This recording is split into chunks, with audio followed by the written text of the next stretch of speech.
Mga guys, may nag-ayat pala sa atin ng 1v1. Syempre, papayag tayo niyan. Alpha tayo, boy. Ito nga early game pa lang pero pumapalag na siya sa akin. Tignan nyo naman, ang galing niya. Pero yan ba ay uubra? Ikay ay mamamatay sa pagkakataong ito. Takbo! Takbo, boy! Takbo! Takbuhin! Dito nga ay kinulong niya ako.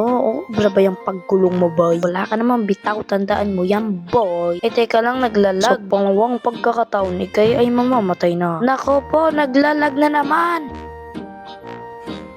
Dito ay play shift na ako para hindi na niya ako mapata. Kakabawi na nga dito ako. Kaya i-play shift lang ang gawin nyo para makapatay kayo ng kalaban. Sorry. Dito naman ay inabang na naman ako at kinulong sa base. Gigil na gigil talaga akong mapatay. At mukhang tingnan naman, lugi ako sa early game. At nag-chat na nga dito, lugi ako sa Yin. Pre, parang good luck yung sinabi ko. Dahil mapapatay ko sa Janbo. 1, 2, 3, pakak, pakak. Ang lakas niya ng loob niya magpakita sa akin matapos ko siya mabalibag at mababalibag siya ulit ngayon. Pakak. Pre, ang tapang talaga nito, boy.